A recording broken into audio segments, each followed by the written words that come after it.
Notre histoire commence avec, avant toute chose, un jet de dés. Le premier est peut-être le plus important de tous. Dans la forêt de Sombre-Cime, où notre histoire est sur le point de commencer, il y a 5 saisons au climat très différent. Et j'ai besoin que l'un des joueuses à la table me lance un D6 pour déterminer à quelle saison notre histoire va se dérouler. Anna, est-ce que tu veux faire le jet ? Ok. 1. C'est bien pas. C'est parfait. Donc je reprends.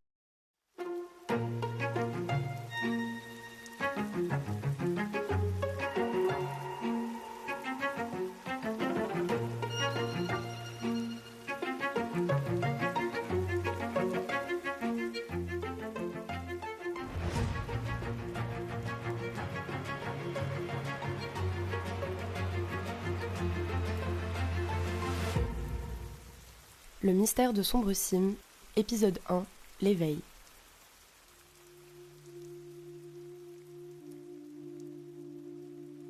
Notre histoire commence donc avec une pluie fine, fraîche qui glisse sur les feuilles épaisses de pin pour venir arroser l'herbe foncée à leurs pieds. L'air est humide, chaud sans être étouffant. Le soleil du matin plonge tout dans une lumière blanche très douce. Partout dans la forêt, des petites particules rondes et lumineuses flottent parmi les brins d'herbe autour des branches de pin. Et au cœur de cette forêt, dans une prairie un peu large, la pluie perle sur la surface lisse d'un œuf géant. À moitié enfoui dans le sol, l'œuf fait près de 2 mètres de haut. Il a une coquille qui ressemble à de la pierre brillante, comme du marbre beige un petit peu. Et une goutte de pluie fraîche atterrit sur le sommet de l'œuf, roule le long de sa courbe, pend au-dessus du sol pendant quelques secondes, s'allongeant. Et au moment où elle chute, l'œuf se met à craquer. La coquille se fissure de part en part, un liquide ambré comme du miel s'en échappe, et une main, puis un bras s'en extirpe. Et Sidonie, est-ce que tu nous ferais l'honneur de nous présenter ton personnage, s'il te plaît ? Donc, je suis Eléa, une jeune fille de 16 ans, qui est donc en train de se réveiller dans cet œuf visqueux. Donc c'est d'abord mes bras, mes jambes qui sortent, puis mon visage, et je pense que je suis pas totalement réveillée, que je comprends pas vraiment ce qui se passe. Donc je sors, j'ai des longs cheveux blancs ondulés qui sont tout collés contre mon visage. J'essaye un petit peu de les enlever pour voir autour de moi. J'ouvre mes yeux qui sont gris. Je tends ma main pour toucher les gouttes. J'ai une peau blanche, presque translucide, un peu de la même couleur que les gouttes qui tombent. Et petit à petit, je pense que je commence à me réveiller et à reprendre mes esprits. Je me réveille et je suis en confiance, je pense. Tu sors de l'œuf. L'espèce de gel ambré glisse naturellement sur tes vêtements qui ont été imperméabilisés spécifiquement pour cette raison. Tu regardes autour de toi en attendant ce à quoi le temple t'a préparé, une célébration unique de votre arrivée, de votre réveil avec la présence de toute la ville et les descendants de ta cité.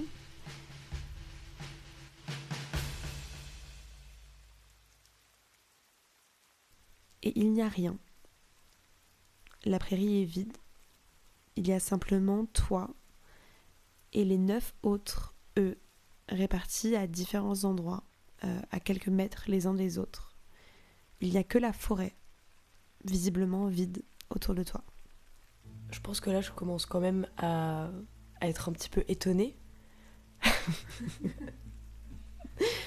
Je pense que je panique pas du tout, mais plus je reprends mes esprits, plus je réalise qu'il y a quand même quelque chose d'étrange. Je pensais pas qu'à mon réveil, il y aurait personne autour de moi. Et surtout, je pensais pas que les autres œufs seraient toujours fermés. Enfin, je m'attendais à rien de tout ça. Mais je pense que je prends un instant pour rester calme. Et je pense que je commence à m'approcher des autres œufs. Enfin, j'essaye d'aller un petit peu plus loin que là où je suis au milieu des œufs pour voir si je vois pas quelqu'un, si je vois pas quelque chose qui se passe.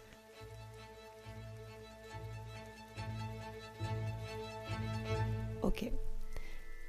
Tu sens dans ton corps cette espèce de fourmillement d'un sommeil profond, un sommeil de 200 ans en l'occurrence.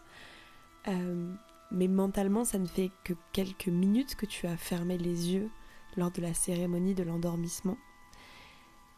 Et pour cette raison, tu as un souvenir très clair de quels étaient les écrins à côté de toi, de la disposition de tout le monde dans cette prairie. Tu sais que à ta gauche, à proximité directe, tu as les écrins des sœurs Juliane et Nina Brindombre, les plus jeunes élues.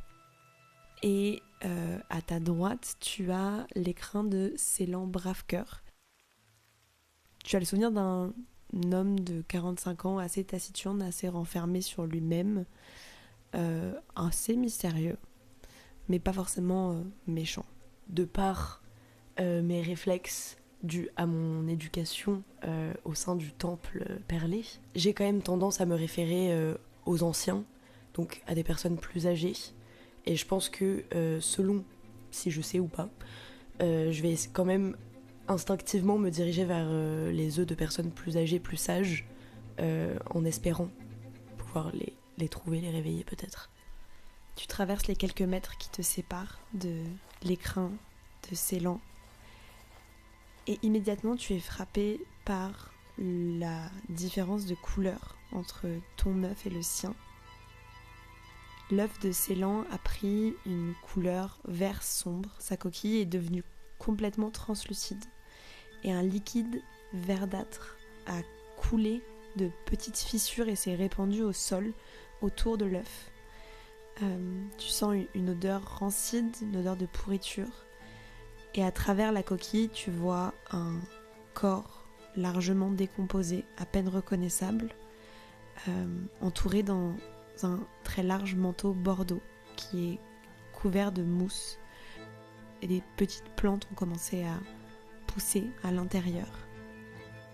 Tu reconnais le manteau de Célan Bravecoeur et sur ce squelette tu distingues les traits de l'homme que tu as vu pour toi en termes de temporalité il y a à peine quelques minutes. Malgré le fait que j'essaye de rester calme et en confiance dans ce qui se passe, là je suis quand même assez choquée parce que je suis en train de voir. Mais je sais pas exactement ce que je peux faire avec mon pouvoir, mais que j'ai peut-être envie d'utiliser puisque je sais que au temple, la rosée peut être utilisée pour essayer de communiquer en fait. Enfin, essayer d'être en communion avec la rosée, pouvoir potentiellement trouver des informations. Notamment, est-ce que la rosée a quelque chose à voir avec ce qui s'est passé dans cet œuf ? Puisque normalement, non. Elle était censée nous protéger, censée être de notre côté. En tout cas, moi, j'y crois fermement. Mais je sais pas, peut-être essayer de trouver des réponses d'une certaine manière. Si on peut avoir des témoignages à travers la rosée, je sais pas si c'est possible dans cet univers. Absolument. La rosée, cette particule blanche qui existe en nuée partout au sein de la forêt de Sombrecime et sur laquelle ton peuple et particulièrement ton temple s'appuie pour entrer en communion avec la nature et parfois la forcer aussi, l'utiliser, on va dire, de différentes façons. Elle peut complètement te servir à essayer de décrypter la situation avec l'écrin de Célan. Est-ce que tu es plutôt dans une démarche de plier la rosée à ta volonté ou juste entrer en communication pour essayer de la comprendre et éventuellement de comprendre si elle a un lien avec le malfonctionnement de l'écrin? Dans un truc de réception. Ok, dans ce cas je vais te demander de faire un jet de rosée, s'il te plaît. Si j'utilise un point d'harmonie, ça veut dire que je lance 2 dés, c'est ça? Alors, chaque point d'harmonie est utilisé pour lancer un dé. Tu peux en utiliser plusieurs pour lancer plusieurs dés si tu le souhaites. Vous avez un nombre défini de points d'harmonie par jour. Dans le cas d'Eléa, 10 points du coup. puisque très versée dans l'art d'utiliser la rosée. J'en utilise 2 alors, pour augmenter mes chances. 1. Aïe. Sage décision d'en lancer 2 du coup. 12. Donc 13. Est-ce que tu peux juste me décrire physiquement ce que tu fais pour re-rentrer en contact avec la particule pour la première fois du coup depuis 200 ans? Pour ça, je pense que j'essaye de rentrer dans un état méditatif. D'habitude, je peux avoir de l'aide extérieure. Voilà, de la nature autour de moi, des sons, tout ça. Mais là, je vais devoir faire ça toute seule. Mais je pense que je suis assez en confiance par l'éducation que j'ai reçue, encore une fois. Donc, comment ça se manifeste, c'est que je pense que je vais essayer de m'asseoir, de toucher la terre autour de moi, les feuilles, d'entrer en communion avec mon environnement.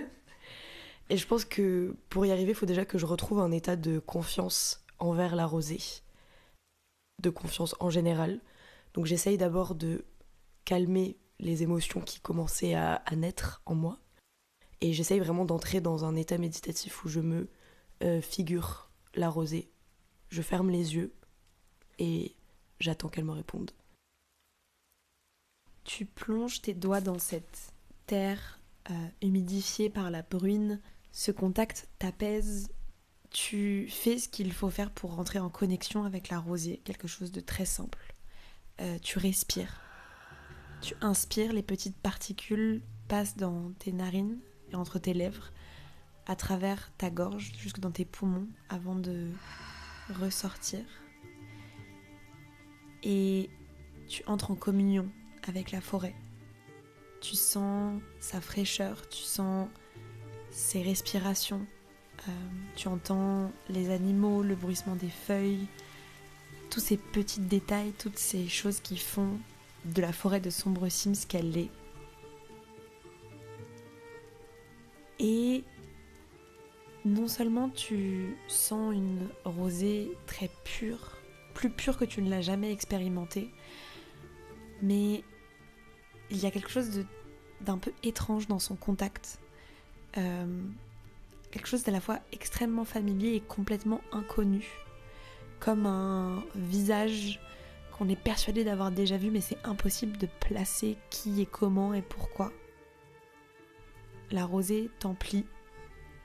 Tu diriges ton attention plus spécifiquement sur l'écrin de Ceylan pour essayer de comprendre si le dysfonctionnement a un lien avec elle. Et a priori, tu ne ressens rien dans le contact entre la rosée et l'écrin qui soit dysfonctionnel.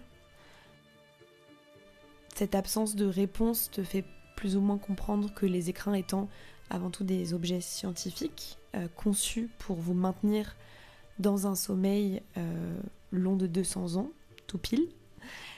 L'écrin de Ceylan a probablement dysfonctionné pour des raisons techniques et pas forcément quelque chose de lié à la rosée.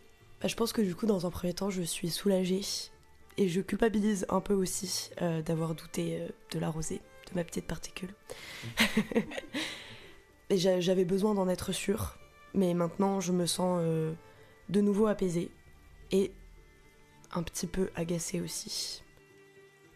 Parce que de toute façon, en règle générale, je ne suis pas quelqu'un qui fait vraiment confiance à la science. Et du coup, il me faut un ou une responsable. Est-ce que je suis au courant de s'il y a des scientifiques parmi les gens dans les œufs? Tu sais exactement qui est responsable, ou en tout cas la personne, l'écrin avec lequel tu as le plus de proximité immédiate, que tu as depuis longtemps identifié comme la partie scientifique, on va dire, du voyage, là où tu incarnes plutôt la partie religieuse, au cas où c'était pas clair. Tes yeux se posent tout de suite sur cet écran.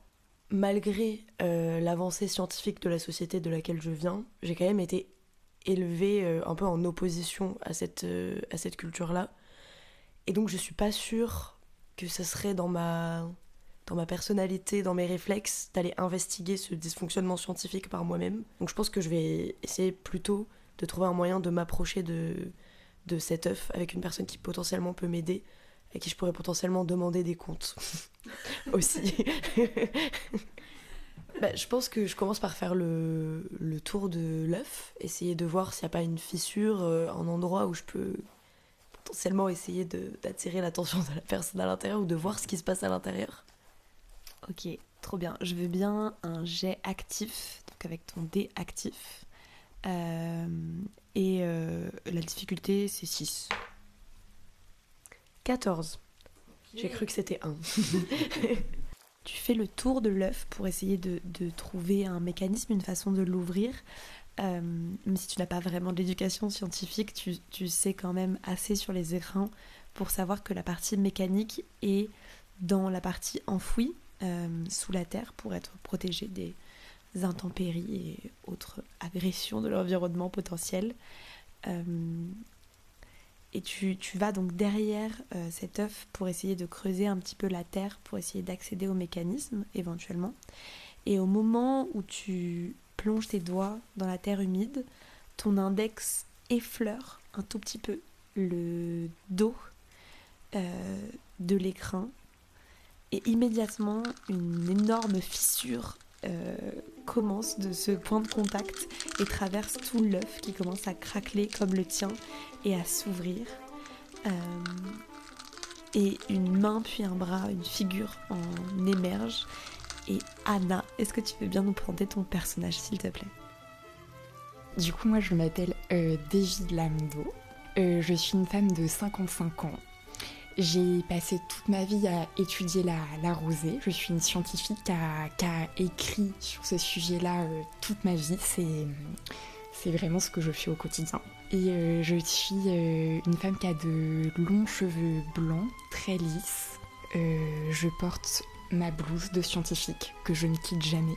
Et je sors plutôt rapidement de l'œuf. Je suis pas forcément surprise par l'environnement qui m'entoure à première vue. Et je sors, observe un petit peu les alentours. Du coup, j'imagine que je tombe face à une jeune femme. Vous êtes bien Madame Lamédo? Oui, c'est moi. Est-ce que vous savez quand on est, où on est, ce qui se passe? Alors, pour t'aider à répondre à cette question, Davy, Madame Lamdo, je me permets de te préciser que tu as effectivement, en tant que chef scientifique du voyage, sur toi un pendule qui a été travaillé avec la rosée spécifiquement pour ne pas être gelé, ne pas être immobilisé, et du coup qui pourrait te permettre de répondre à la question de quand est-ce que vous êtes réveillé, etc. Est-ce que vous êtes bien à la bonne époque, au bon moment, voilà, si tu le souhaites. Ok, d'accord. Donc pour ça, je jette un dé ou... Oui, tout à fait. Tu peux me faire un jet de dé actif, tout simple. Ok. C'est 14. Yes, trop bien, incroyable. Tu sors du coup ton petit pendule, un petit objet fait d'un mélange de cuivre et de bois pour le cadran, et des petites particules de rosée enfermées dans le mécanisme, quelque chose de très commun pour vos technologies qui utilisent beaucoup la particule dans leur fabrication, qui t'indique que vous êtes temporalement exactement là où vous devez être, c'est-à-dire 200 ans tout pile après votre endormissement. Donc je communique évidemment directement l'information de manière très carrée, très scientifique, comme si tout allait bien. Déjà, j'essaye peut-être de te poser des questions sur justement le fait qu'il n'y ait personne autour de nous. Petit à petit, j'essaye dans la conversation de te demander si en fait tu as eu quelque chose à voir avec l'organisation scientifique de cet événement, si tu sais comment fonctionnent ces œufs. Est-ce que tu sais si c'est normal? Enfin, je pense que je te pose des questions et en même temps avec un petit peu une petite pique quoi, dans ma voix. Comme si je te prenais un peu pour responsable, mais toujours en restant bien sûr très poli envers mon aîné, hein, mais quand même. J'étais liée au comité de préparation. Quand tu penses au comité de préparation, tu as un nom, un visage qui te vient immédiatement, cette personne qui est toujours dans tes pensées, quelle que soit l'heure de la journée, de la nuit, derrière une bonne couche de déni et d'émotions réprimées, bien sûr, et ton regard glisse vers son écrin à quelques mètres de toi. En effet, je suis assez attirée par cet œuf que je vois à côté de moi dès que je prononce le mot du comité, mais je décide de vite me contourner de cet œuf pour revenir à toi. En effet, c'est assez étrange que personne ne soit là, mais je reste assez confiante au fait que la situation va se débloquer et je pense qu'on peut même peut-être s'éloigner un petit peu, je propose, pour voir si on ne trouve pas une trace ou qu'on n'entend pas quelque chose qui pourrait nous rassurer sur l'arrivée du comité d'accueil. Davy et Eléa, vous vous éloignez de cette prairie, vous commencez à emprunter les chemins qui la bordent, vous rentrez un peu plus profondément dans la forêt de Sombre-Cime. Il y a toujours cette très fine pluie qui vient se coller à vos joues et qui vous rafraîchit dans la moiteur un peu de l'air. Et vous, à votre grand désespoir, vous n'entendez pas les bruits de bottes du comité d'accueil en chemin, juste le silence, le vent dans les feuilles. Et vous remarquez assez rapidement que les chemins que vous empruntez sont envahis par la nature, en tout cas beaucoup moins déblayés, beaucoup moins accessibles que juste avant votre endormissement.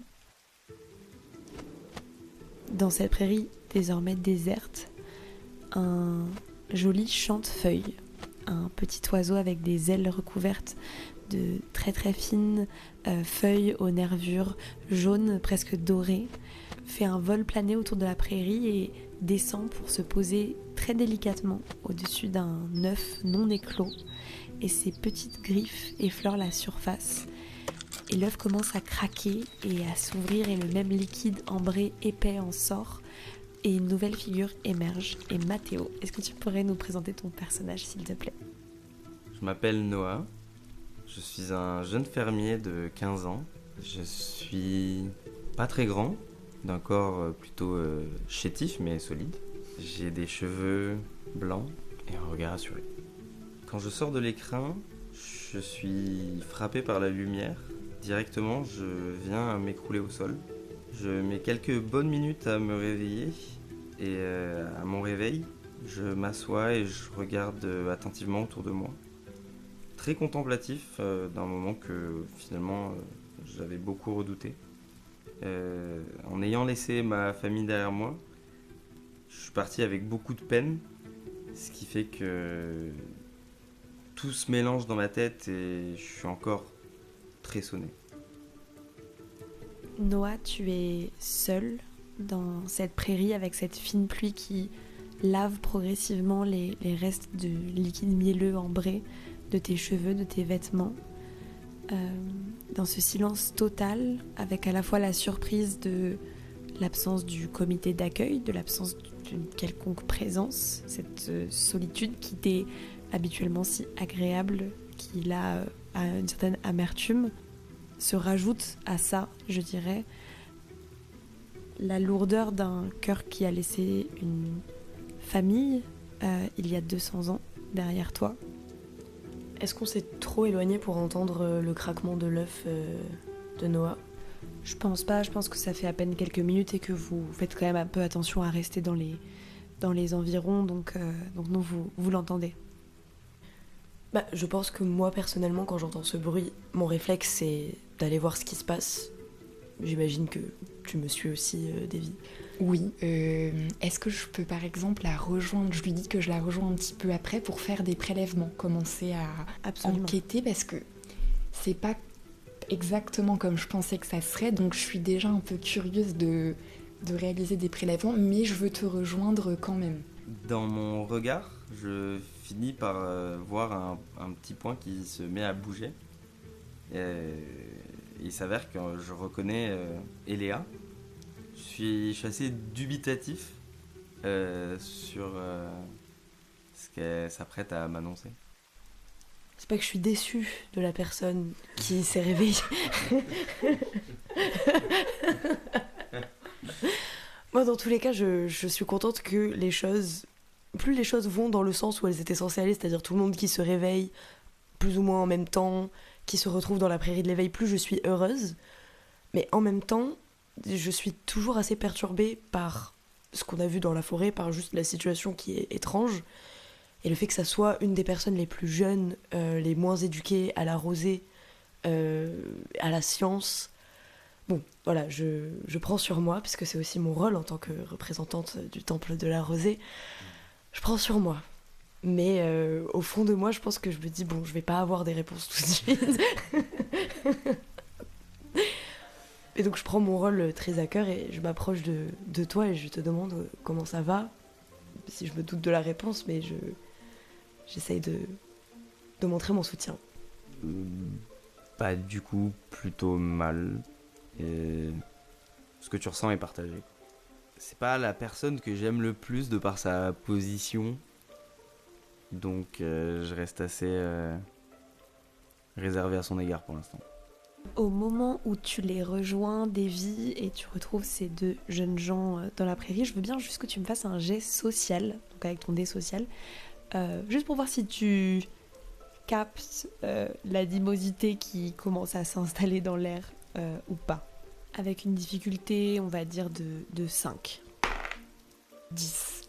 Sur un 10, c'est assez évident pour toi, immédiatement, que les deux personnes qui sont réveillées à tes côtés ne sont évidemment pas les plus compatibles, dans la mesure où ce que tu sais d'Eléa, c'est que c'est une jeune femme, donc c'est l'élue du temple perlé, la seule du temple à participer à l'expédition. Elle se présente comme quelqu'un de très pieux, malgré les quelques pics et le léger sentiment de supériorité que tu as déjà senti dans vos interactions. Et ce que tu sais de Noah, c'est que c'est donc une personne issue d'une ferme, d'une famille assez respectée, malgré un statut assez pauvre au sein de la cité. Et tu as pu peut-être dans certains échanges comprendre l'amertume, l'animosité, la colère de Noah envers sa sélection pour le voyage. Donc tu sais tout de suite que socialement, les prochaines heures, voire les prochains jours, vont être potentiellement un peu compliqués à naviguer. Je propose qu'on fasse un tour des écrins, histoire de les inspecter un par un. Ok, absolument. Alors je vais vous donner juste un tout petit peu plus d'informations sur les écrins qui se trouvent autour de vous. Tout au nord, il y a les deux écrins des sœurs Brins d'Ombre, Juliane et Nina. Nina est donc une enfant de 10 ans, c'est la dernière sélectionnée, puisque la sélection se fait à cet âge. C'est assez exceptionnel qu'il y ait donc deux élus au sein d'une même famille, d'autant plus qu'il s'agit d'une famille d'explorateurs déchus, qui a donc vu ses deux plus jeunes sœurs partir dans le voyage. À proximité de leurs deux écrins, il y a également celui de Noël Songe, qui est un jeune érudit de 20 ans, très versé dans la rosée. Et également, alors un peu plus à l'est, deux écrins à proximité, celui de Alior Autrons, une soigneuse issue d'une famille assez aisée qui vit recluse depuis des années au temple perlé donc d'Eléa, mais dans l'aile des soigneurs. Et à proximité également l'écrin de Tara Décime, qui est elle une militaire de la garde du temple. Et le dernier écrin, c'est donc l'écrin sur lequel les yeux de Davy n'arrêtent pas de glisser, qui est à proximité de vous. Voilà, donc on a vos trois écrins qui ont été ouverts, celui de Célan Bravecoeur qui a donc dysfonctionné, les deux écrins des sœurs, celui de Noël Songe, celui de Tara militaire du temple et Alior la soigneuse. Ça fait beaucoup d'informations, mais on reviendra dessus de toute façon. Davy, est-ce que du coup tu vas vers ce fameux écrin mystère ou est-ce que tu restes à distance ? Je pense que j'ai quand même envie de jeter un petit coup d'œil. Plus près. Est-ce que je sais à peu près quel type de personne... Enfin oui, du coup, je sais quel type de personne il y a dans chaque écrin. Du coup, est-ce que je sais qui c'est les écrins autour de Noah ? Les écrins autour de Noah, c'est ceux de, du coup, Alior Autrons, la soigneuse du temple, et de Tara Décime, la garde militaire, également du temple. Je pense que je me dirige sans aucun doute vers ces écrins. Si ça te va. Je vais aller voir les sœurs Brins d'Ombre. C'est ce que je voulais de toi. Ok, du coup on va commencer par toi Noah. Je veux bien que tu me fasses un jet d'action pour investiguer ces écrins. Du coup les écrins des sœurs Brins d'Ombre. Ok, alors c'est un D10. Ah, c'est un 1. C'est un 1. C'est un 1. Ok, alors, soit je peux te proposer quelque chose. Soit tu peux garder ton 1 et dans ce cas-là, tu auras des informations vraiment très surface, on va dire, simple, accessible. Soit, étant donné que ton personnage a l'affinité à la forêt, qui, pour faire simple, te permet de dépenser des jets de dépenser moins de points d'harmonie pour utiliser la rosée quand il s'agit de comprendre l'environnement dans lequel tu te situes. Je peux éventuellement te laisser faire un jet de rosée, mais ça veut dire que ton personnage doit utiliser la rosée pour essayer d'investiguer ces écrins. Après, ça peut être quelque chose qui arrive naturellement, comme tu veux. C'est vraiment une possibilité, pas une obligation. Je pense que je vais me laisser porter par la rosée. Étant donné la situation, je suis très perdu, poussé dans mes retranchements. Donc, elle finit par s'immiscer dans mon corps, étant donné l'affinité que j'ai naturellement avec elle. Tu regardes ces écrins vides et la rosée commence à danser autour de toi, t'appelant à l'utiliser malgré la réticence que Noah peut avoir envers la particule. À ce moment-là, ses défenses sont complètement annihilées par l'extrémité de la situation. Les particules de rosée rentrent dans ton système puis en ressortent avec une expiration et viennent tournoyer autour des écrins et attirer ton attention sur des détails qui te permettent d'obtenir certaines informations, de comprendre par exemple que les 2 écrins sont donc ouverts mais avec une ouverture qui prédate la vôtre de, tu penses, plusieurs heures voire peut-être plusieurs jours. Tu vois également des petites traces de pas vers un feu de camp un peu plus au nord, presque à l'orée de la forêt. Et tu penses que ce feu de camp est la trace qu'elles sont peut-être restées quelques heures, peut-être un jour ou 2, en attendant que les autres écrins s'éveillent avant de quitter la prairie. Et en revenant sur tes pas, ça je le donne gratuitement, tu passes aussi à côté de l'écrin de Noël Songe, de l'érudit, qui est également ouvert. Et tu penses potentiellement en même temps que celui des sœurs. Et Léa, est-ce que tu veux bien me faire du coup ton jet actif pour investiguer les écrins de Tara et Alior, tes dames du temple? Et c'est un 3. On est nuls. Sur un 3, tu vois que les 2 écrins sont ouverts. Et tu vois que l'écrin de Alior a une teinte un peu différente de l'autre, tirant peut-être un petit peu plus sur une teinte jaunâtre, presque verte. Sur un 3, c'est tout ce que je peux te donner malheureusement. Je pense que je vais re-rentrer en communion avec la rosée. Je pense que je suis frustrée de pas en avoir appris beaucoup plus et surtout un peu inquiète de potentiellement ce qui a pu arriver à Aliénor. Alior. My bad. On se connaît super bien, c'est cool. Du coup, bon pareil, je vais utiliser 2 points d'harmonie. Je vais pas non plus griller toutes mes cartouches comme on dit. 6 et 9. 15, trop bien. Ok, je te laisse me décrire du coup ce que tu fais avec cette rosée. Je pense que mon attention est principalement tournée vers Alior. C'est ça. Vu que je la connais super bien. Je pense que j'essaye vraiment de chercher des réponses par rapport à ça. Ok, de façon similaire à ta première utilisation, tu inspires et ces particules de rosée intègrent ton système, puis tu les expires et elles viennent tournoyer au milieu de l'herbe sous cette pluie fine pour aller se déposer à des endroits spécifiques pour attirer ton attention sur des détails, des choses. Tu remarques d'abord sur l'écrin d'Alior, de la soigneuse, cette teinte verte jaunâtre. Et en fait, tu as un déclic, elle est très similaire à celle de l'écrin de Ceylan, celle de l'écrin qui a pourri, qui a dysfonctionné. Tu vois comme un début de dysfonctionnement sur cet écrin, mais pas total. Et il a été ouvert, mais tu vois que son ouverture contrairement à la vôtre qui est très organique et très violente presque, comme si ça avait été ouvert, l'ouverture avait été forcée à l'aide d'une lame. Et les petites perles de rosée viennent ensuite se déposer au sol pour mettre en lumière des traces qui ont été enfouies après des jours de pluie, mais que tu peux voir illuminées par les petites particules. Tu vois des traces de pas très clairement allant de l'écrin de Tara à celui d'Alior, puis les traces de pas de 2 personnes partant de cet écrin ouvert de façon forcée qui partent en direction du nord et qui quittent la prairie. Davy, tu peux me présenter un petit peu ton approche de l'écrin et faire ton jet actif du coup pour l'investiguer aussi. Je pense que je m'approche plutôt doucement parce que j'ai un peu peur de sur quoi je pourrais tomber. Pour le moment, j'avais pas trop montré de signes où je perds mes moyens, mais là, je suis pas particulièrement à l'aise, donc je m'approche plutôt doucement. 16.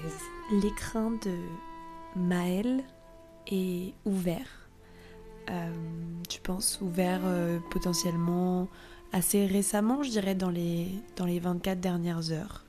Tu trouves à l'intérieur accroché à la coquille, comme arraché au passage, un tout petit morceau de laine beige. Et tu vois également un peu enfoncé dans la terre les traces de ses bottes qui prennent la direction de Loré, la direction de la ville à l'ouest.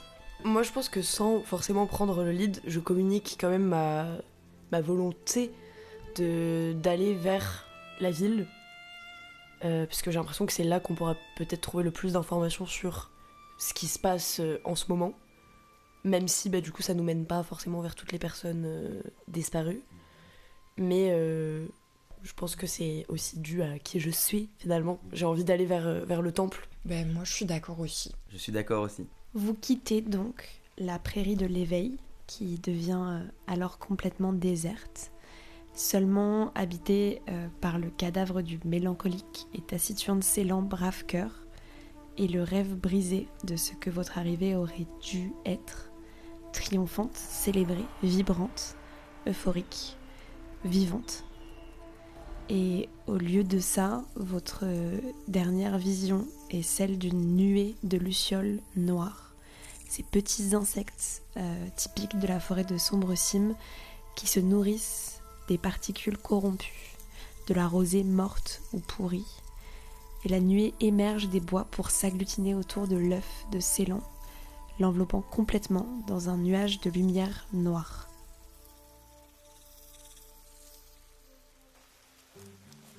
Vous marchez et vous vous rendez assez vite compte que vous êtes en train de retracer le chemin que vous avez fait il y a 2 siècles dans l'autre sens. Seulement, le chemin a été, comme Davy et Eléa l'ont déjà constaté, largement mangé par la nature qui reprend ses droits. C'est beaucoup plus compliqué de circuler dans cette forêt que ça l'était avant votre endormissement. L'effort vous donne assez rapidement chaud, vous marchez pendant à peu près 1 heure, mais la fine pluie continue de tomber sur vos joues et vous rafraîchit. Mais l'humidité commence néanmoins à s'immiscer dans vos vêtements et à vous alourdir, ce qui n'arrange pas votre fatigue. S'il y a des choses que vous voulez faire pendant cette marche ou des interactions que vous voulez avoir, je vous laisse la main. Il y a quelque chose que j'avais envie de faire. C'est ce rapprochement à la nature, comme j'ai d'habitude de me balader en forêt. Et j'ai appris la langue des oiseaux et j'ai envie de siffler un peu la faune, mon environnement, voir si je reconnais les espèces ou si quelque chose a changé autour de moi.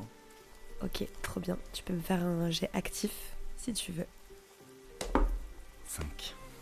Tu chantes des chants d'oiseaux.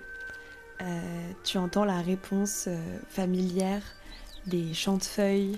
Tu vois des petits ventres clairs, ces espèces de petits mammifères un peu insectivormes avec un ventre translucide qui volent autour des pins.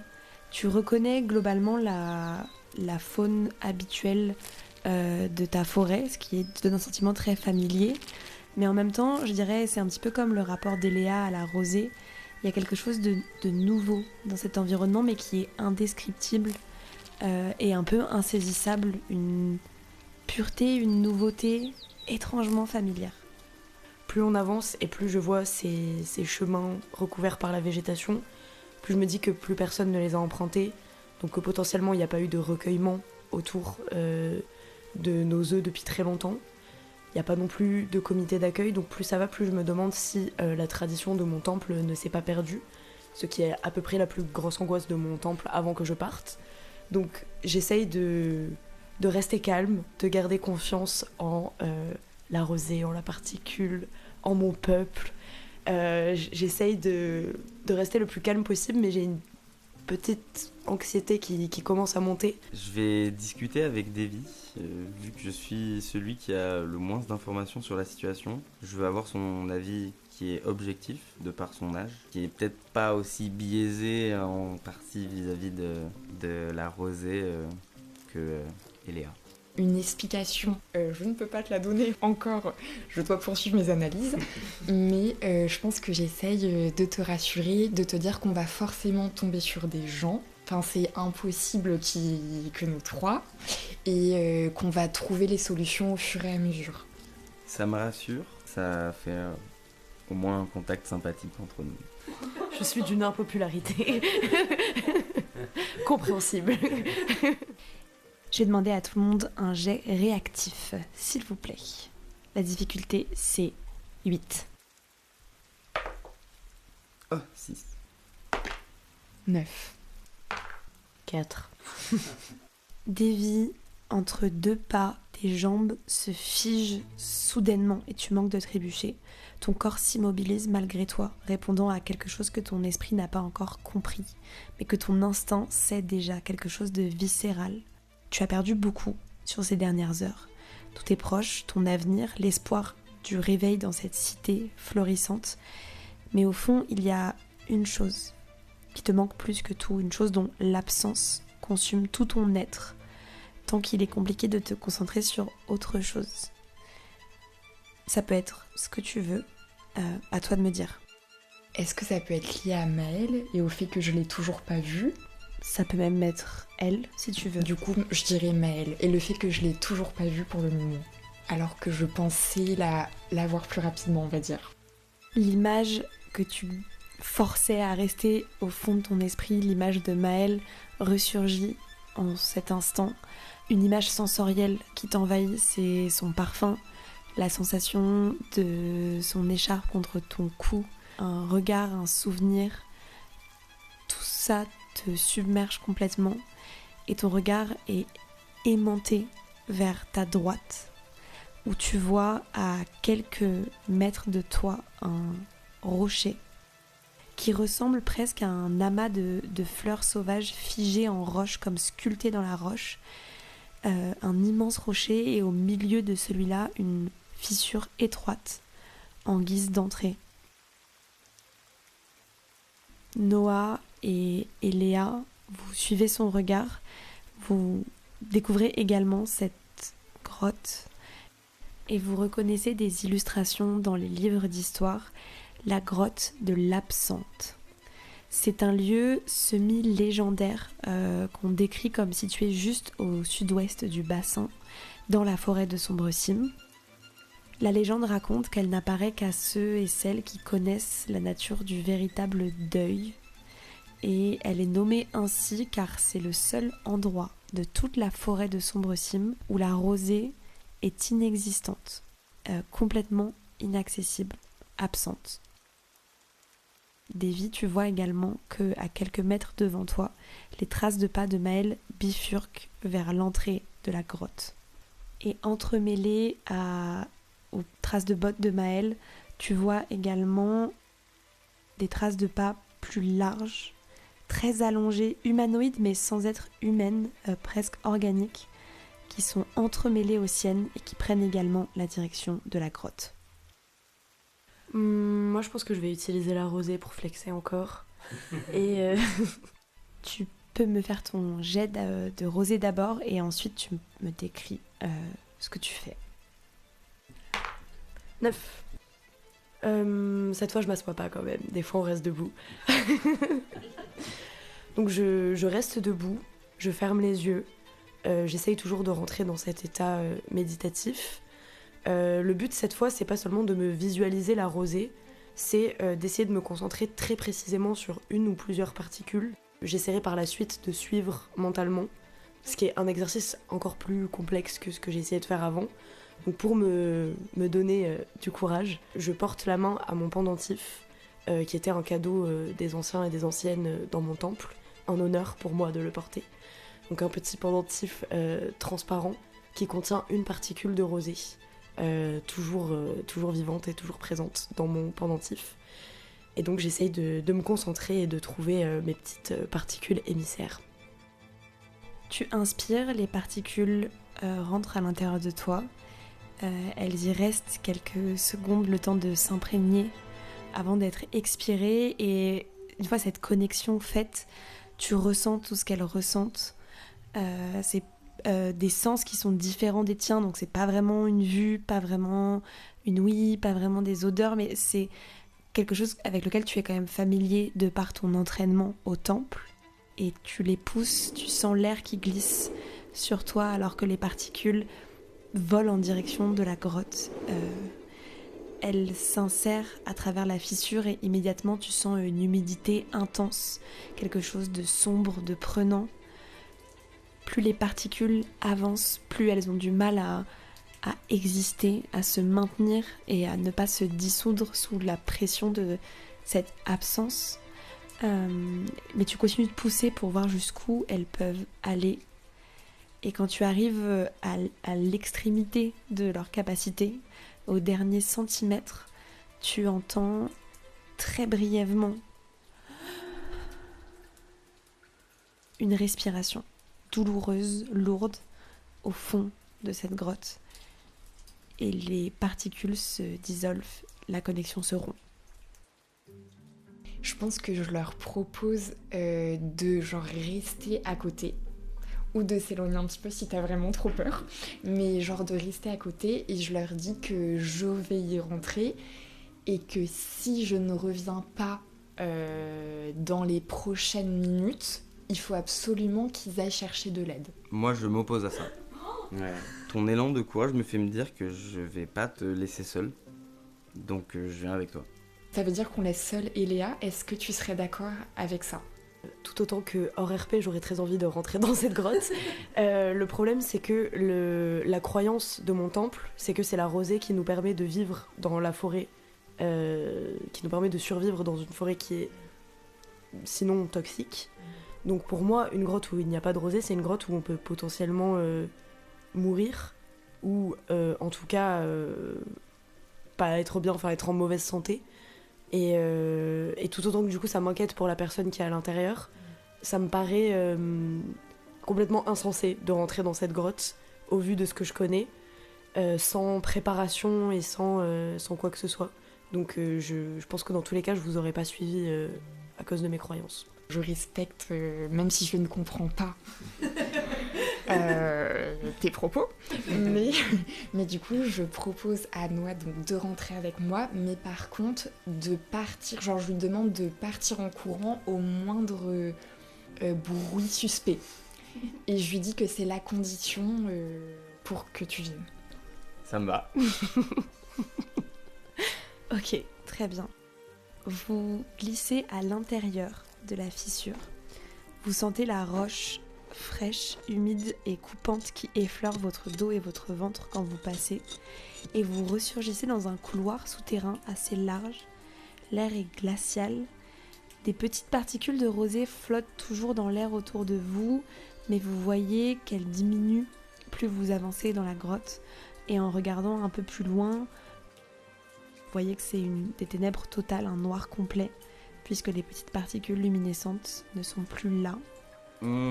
J'aurais bien voulu rentrer avec un bâton, donc je pense que je vais ressortir, je vais prendre un bâton, et il va me servir pour taper sur les murs.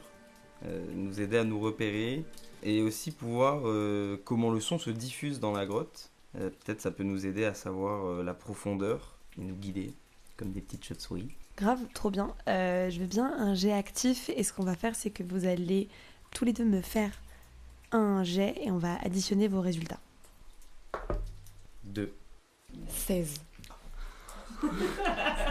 Ok, très bien. Vous pouvez effectivement utiliser un ou plusieurs bâtons pour non seulement, dès qu'il commence à faire un petit peu trop sombre, pouvoir avancer sans prendre de roches très coupantes dans les genoux et autres obstacles potentiels, et aussi pour faire une sorte de sonar qui vous permette d'estimer à peu près la profondeur à laquelle vous vous situez. Vous avancez comme ça sur plusieurs dizaines de mètres. L'espace autour de vous se rétrécit. Vous pouvez quand même continuer d'avancer confortablement, mais vous sentez que c'est un espace souterrain qui est de plus en plus étroit. Et au bout d'un moment, vous entendez également, comme Eléa à travers la particule, cette respiration lente, douloureuse. Et Davy, quelque chose s'anime en toi. Ta mémoire auditive, ton cœur se met à avoir des palpitations, tu sens des fourmis dans tes doigts et tu reconnais la respiration de Maëlle. Et pendant une seconde, elle emplit tous tes sens et c'est tout ce que tu entends.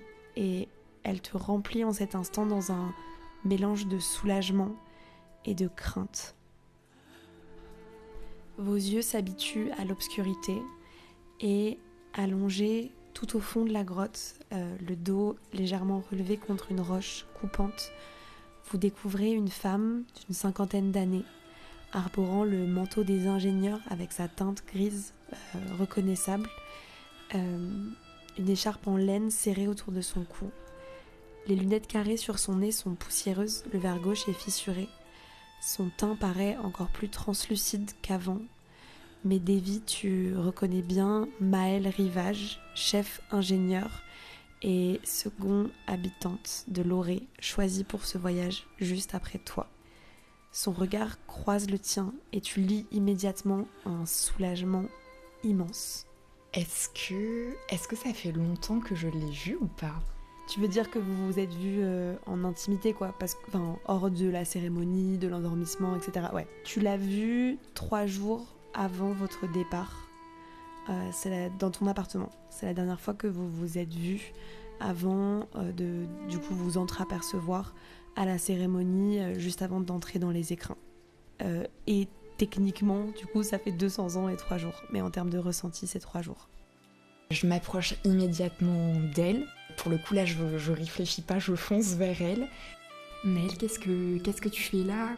Depuis combien de temps t'es là? Qu'est-ce qui s'est passé? Tu t'accroupis auprès d'elle, elle glisse très naturellement ses doigts entre les tiens et serre ta main très fort. Et toujours avec cette respiration et cette voix douloureuse, elle te dit « Je suis tellement heureuse de te voir. J'ai attendu aussi longtemps que je pouvais à la prairie. J'ai pas osé forcer l'ouverture des autres écrins, mais la créature est venue et je n'ai pas eu le choix que de partir. Ça va, vous allez bien, vous n'êtes pas blessé? Vous avez réussi à la faire partir? » À ce moment-là, son regard passe par-dessus ton épaule pour se poser sur Noah qui attend doucement derrière. Bonjour. Je suis un peu loin quand même. Je laisse leur moment d'intimité. Nous, on n'est pas blessés. On n'a pas vu de traces de la bête à part ses pas. Quelque chose dans son regard passe du soulagement à une panique pure. Vous ne l'avez pas vu? Non, on n'a rien vu. On revient à ce moment-là à Eléa qui est seule devant la grotte. Oh là là. Je vais te demander un jet de rosée, s'il te plaît. 2. Ah. Je vais en lancer 2 du coup. Oui. 3, ça fait 5. Cool. Ok, tu attends patiemment devant la grotte et soudain la connexion que tu avais avec les particules de rosée à l'intérieur revient alors qu'elle se rapproche de nouveau de la sortie. Et tu reconnectes avec elle, tu ressens cette humidité profonde et ces ténèbres qui t'entourent. Et tu entends de nouveau les respirations à l'intérieur de la grotte. Tu entends celle de Maëlle, rocailleuse, douloureuse. Tu entends à présent aussi celle de Davy et de Noah à côté d'elle. Et tu entends une dernière respiration, plus grave, rocailleuse, organique, comme des rochers qui roulent sur d'autres rochers. Et simultanément, dans cette fissure qui sert d'entrée à la grotte, tu vois apparaître une ombre gigantesque qui vient se placer entre toi et le reste du groupe.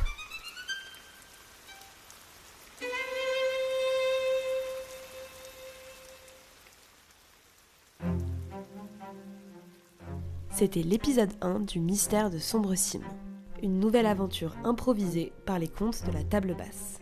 Nous avons le plaisir d'accueillir autour de la table basse pour cette saison Anna, interprétant Davy Lamdou. Mathéo, interprétant Noah Safpin. Sidonie, interprétant Eléa du Temple Perlé. Avant d'écouter les épisodes, n'hésitez pas à consulter les triggers et content warnings et à nous signaler si nous en avons oublié. Merci et bonne écoute.